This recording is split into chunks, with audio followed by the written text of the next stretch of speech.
PC desktop yang punya performa monster dan pakai pendingin cairan tuh biasanya punya ukuran yang lumayan gede nih. Apalagi kalau pakai part-part yang kelas high-end. Kalau pengen kecil paling mentok ya build PC Mini ITX dan itu nggak mudah. Ada banyak hal-hal yang harus lu perhatiin sedetail mungkin. Dari mulai pemilihan komponen sampai proses perakitannya juga nih. Terutama untuk orang-orang awam yang nggak ngerti-ngerti banget soal PC. Nah, kira-kira ada nggak nih solusi buat orang yang mau PC desktop kencang, ukurannya kecil tapi plug and play gitu alias tinggal pakai? Jawabannya ada. Kenalin nih, Asus ROG G22CH, World Best Performance Compact Gaming Desktop with Liquid Cooling. PC desktop ringkas yang punya performa ganas. Bareng gue Aib di Kotak Game, mari kita ulas.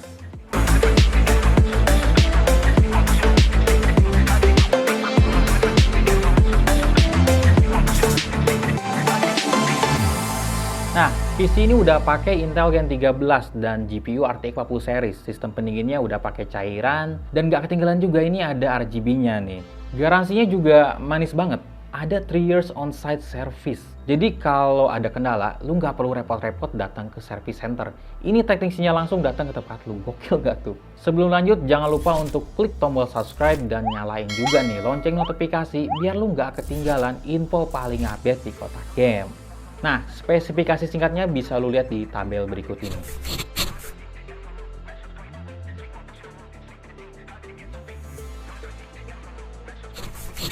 Kita lihat dulu paket penjualannya nih. PC ini dibungkus box warna hitam yang ada logo ROG-nya. Di dalam boxnya ini kita akan mendapatkan unit PC-nya nih yang pasti.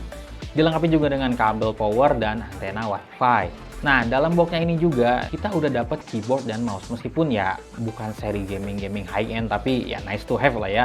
Nah, side panel sekundari juga ada nih yang transparan, agak smoky gitu. Buku manual dan kartu garansi. Nah, kita bahas desainnya dulu nih.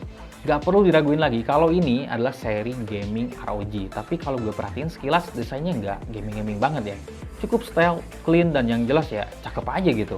Logo dan tulisan ROG-nya juga pakai warna gelap jadi agak ngeblend nih sama warna extreme dark gray dari si casingnya ini. Casingnya ini emang jadi daya tarik utama dari si PC ini. Punya ukuran 11,5 x 32,3 x 28,6 cm dengan volume 10 liter dan berat 8,03 kg. Dari ukuran ini jelas PC ini kecil banget kalau dibandingin sama PC desktop yang umum dipakai sama kebanyakan orang. Karena ukurannya yang kecil, PC ini bisa lo jadiin kayak konsol gitu. Taruh di ruang tengah, connect ke TV atau monitor, main nyantai pakai controller juga bisa. Casingnya ini juga ada RGB-nya nih di bagian depan yang berbentuk garis dua lurus tipis gitu. Tenang, kalau lu nggak suka RGB, ini bisa dimatiin kok. Nah, meskipun ukurannya kecil, tapi untuk akses komponen di dalamnya ternyata gampang. Cuma butuh melepas satu baut aja nih. Setelah itu switch yang ada di sebelah baut tuh bisa lu geser untuk membuka penutup di bagian atasnya ini. Nah, setelah penutup atasnya terbuka, maka slide panel kanan kirinya tinggal lu angkat aja nih untuk dibuka, ditarik ke atas gitu. Casing ini punya dua partisi terpisah untuk motherboard dan juga GPU-nya. Partisinya ini bisa pakai plat logam. Untuk nyambungin GPU ke mobonya pakai GPU Riser khusus. Nah, untuk tombol dan portnya, karena ini PC desktop jadinya lengkap banget nih. Di bagian depan ada audio combo jack, USB-C 3.2 Gen 2 10 Gbps, USB 3.2 Gen 2 10 Gbps biasa, dan satu power button. Nah, untuk bagian belakang nih terbagi dua. Dari motherboard kita bisa ngeliat ada satu HDMI, dua USB 2.0, dua USB 3.2 Gen 1 5 Gbps, 1 GB Ethernet, 3,5 mm audio jack, ada 3 port yang mendukung sistem sound 7.1 channel. Nah, dari grafik card atau GPU-nya nih ada 3 display port dan 1 HDMI. Selain itu juga ada konektor untuk pasang antena Wi-Fi. Nah, lanjut kita ngelihat software bawaannya ada apa. Semua gaming device Asus pasti dibekali software Armoury Crate. Ini berfungsi untuk mengkonfigurasi semua device lu dari performance sampai lampu-lampu RGB. Pokoknya lengkap banget nih. Lu juga bisa download software tambahan nih Aura Creator untuk ngatur-ngatur lampu RGB yang lebih advance lagi nih. Nah, terus bagaimana dengan cooling systemnya nih? Jangan tertipu sama ukurannya nih. Meskipun kecil, sistem pendinginnya ini udah pakai AIO water cooling. Radiatornya punya ukuran 184 mm dengan dua kipas yang punya ukuran 92 mm. Radiatornya ada di bagian atas casing dengan arah pembuangan udaranya tuh ke atas gitu. Komponen VRM di dalam motherboardnya juga ini dilengkapi dengan heatsink, jadi lu nggak perlu khawatir lah soal overheat. Casing ini juga ada satu kipas kecil yang ada di bagian bawah. Ini berfungsi sebagai intake udara ya. Untuk ventilasi udara ada di bagian bawah, atas, samping, kanan, dan kiri casing. Jadi lu nggak perlu khawatir nih soal airflow. Kecil-kecil gini desain airflow-nya beres. Good job ROG. SKU PC desktop yang kami review ini menggunakan prosesor Intel Core i7 13700KF yang terdiri dari 16 core dan 24 thread nih. 8 performance core dan 8 efficiency core, fabrikasi Intel 7, TDP 125W dan 30 MB Intel Smart Case. Untuk grafisnya nih, menggunakan Asus Dual RTX 4070 dengan VRAM 12GB GDDR6X.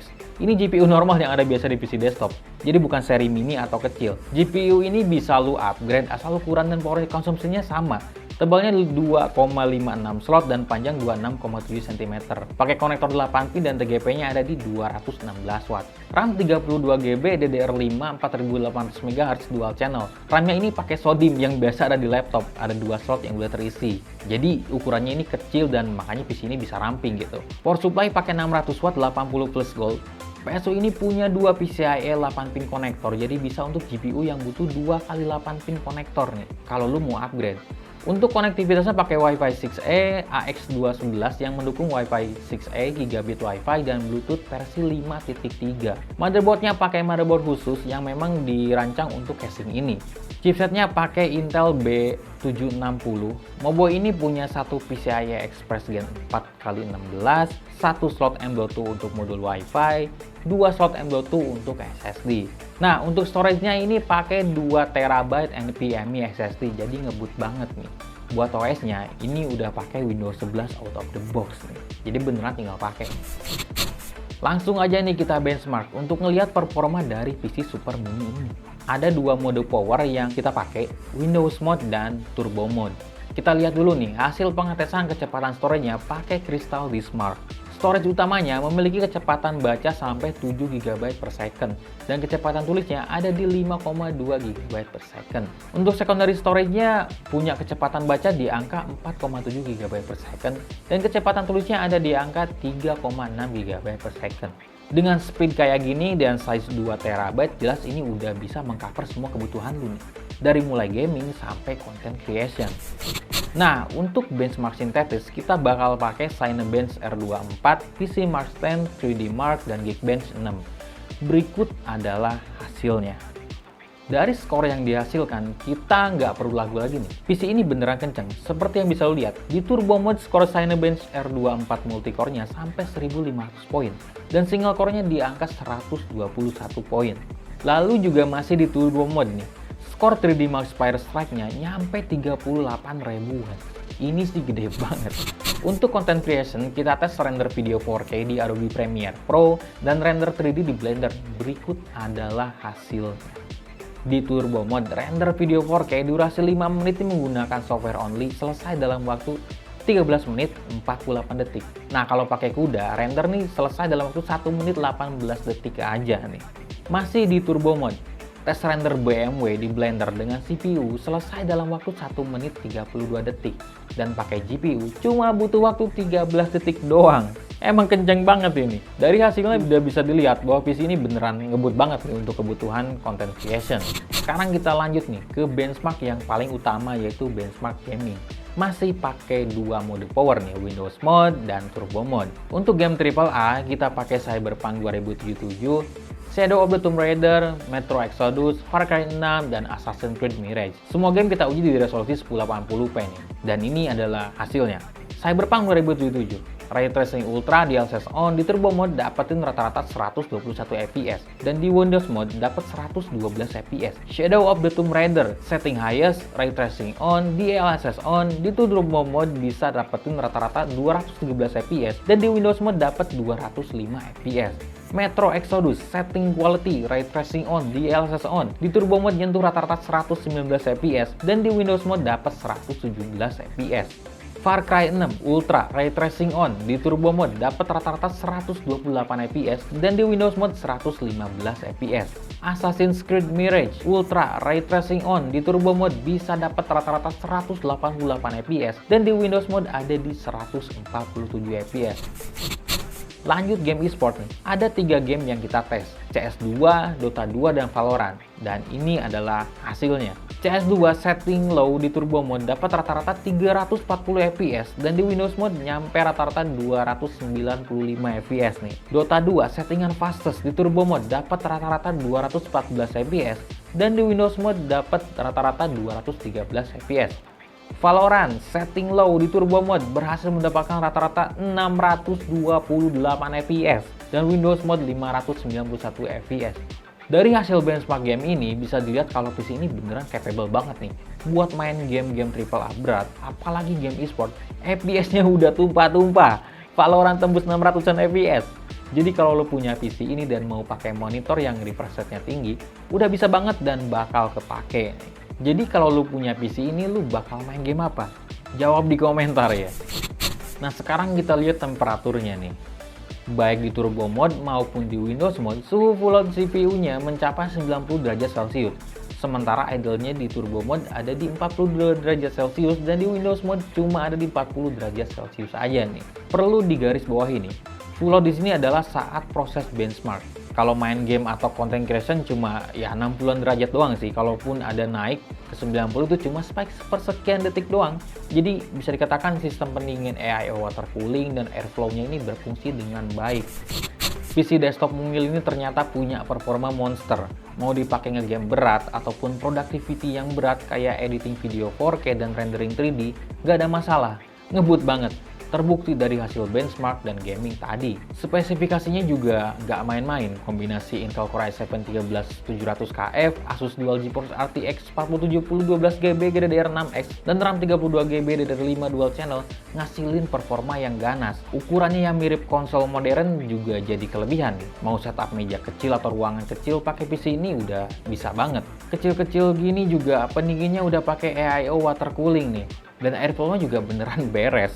Selain itu juga ada garansi 3 years on-site service nih yang bikin kita peace of mind banget nih. Jadi ROG G22CH ini cocok untuk siapa? Menurut gue PC ini bakal cocok buat lo yang butuh high performance PC desktop tapi dalam form factor SSF atau small form factor, plug and play dan bisa di-upgrade. Asus ROG G22CH dijual dengan harga 49,99 juta rupiah. Kalau lu beli PC ini kira-kira bakal full dipakai main game atau buat bikin konten juga nih? Jawab di komentar ya.